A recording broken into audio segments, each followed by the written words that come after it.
Nathan responded to early press attacks by establishing what was to be an enduring relationship with the most influential of all British papers, The Times.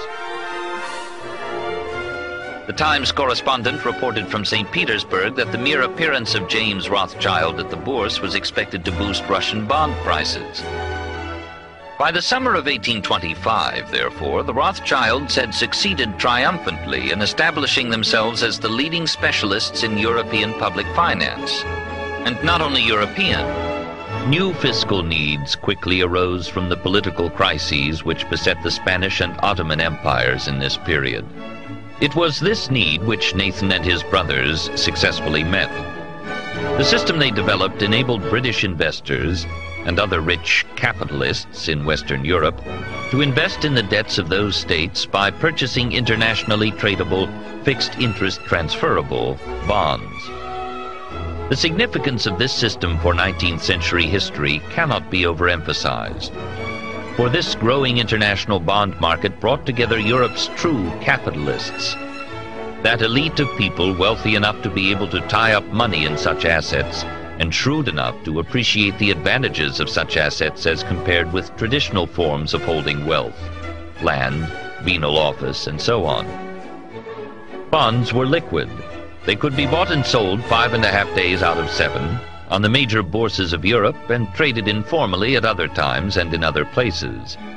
And they were capable of accruing large capital gains. If investors bid up the price of a government's stock, that government could feel secure. If they dumped its stock, that government was quite possibly living on borrowed time as well as money. For this reason, bond prices had a significance which historians have too seldom spelt out. They were, it might be said, a kind of daily opinion poll, an expression of confidence in a given regime. Of course, they were an opinion poll based on a highly unrepresentative sample by modern democratic standards. Only the wealthy, the capitalists, got to vote. These capitalists were thus to a large extent Europe's political class. Indeed, the kind of people who held government bonds were, very roughly speaking, the people who were represented politically, and their opinions were the opinions that mattered in a stratified, undemocratic society. The singular beauty of the bond market was that virtually every state, including, as the century advanced, all the new nation-states and colonies, had sooner or later to come to it, and most states had sizable amounts of tradable debt in circulation. The varying fortunes of government bonds provide a vital insight into the political history of the period. They are also the key to understanding the extent of the power of a bank like Rothschild's, which for much of the 19th century was the prime market maker for such bonds. What determined the ups and downs of the 19th century bond market? The answer to this question is central to any understanding of the history of the Rothschild Bank. Obviously, economic factors played an important part, but the most important factor was political confidence. The confidence of investors, and especially of big market-making investors like the Rothschilds, in the ability of the bond-issuing states to continue to meet their obligations, that is, to pay the interest on their bonds. There were only really two things which might cause them not to do so: war, which would increase their expenditures and decrease their tax revenues, and internal instability, ranging from a change of ministry to full-blown revolution. It was for indications of either of these possible crises that the markets, and the Rothschilds more than anybody, watched. Three things would give an investor an edge over his rival: closeness to the center of political life, the source of news, the speed with which he could receive news of events in states far and near, and the ability to manipulate the transmission of that news to other investors.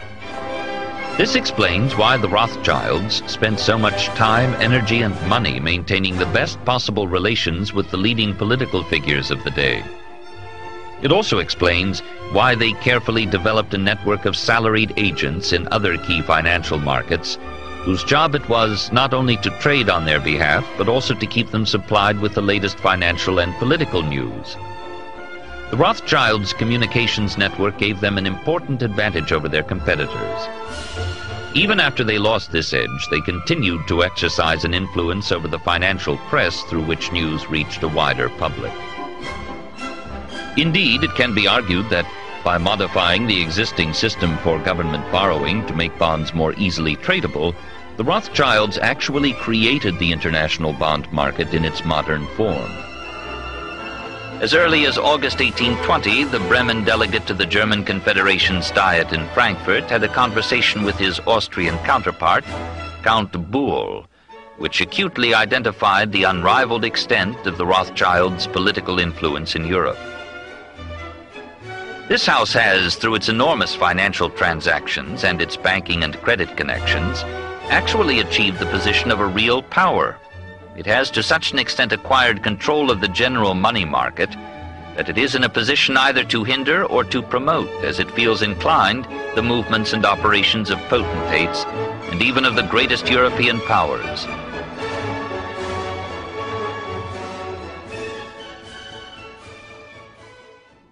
In fact, the rest of the 19th century was known as the Age of the Rothschilds. They financed Cecil Rhodes, making it possible for him to establish a monopoly over the diamond and gold fields of South Africa. In America, they financed the Harrimans and railroads, the Vanderbilts in railroads and the press, and Carnegie in the steel industry, among many others. By 1850, James Rothschild, the heir of the French branch of the family, was said to be worth 600 million French francs, 150 million more than all the other bankers in France put together. He built this mansion called Ferrier, just east of Paris. Wilhelm I, on seeing it, exclaimed, "Kings couldn't afford this. It could only belong to a Rothschild." Another 19th century French commentator put it this way: "There is but one power in Europe, and that is Rothschild." By the end of the 19th century, one expert estimated that the Rothschild family controlled half the wealth of the world.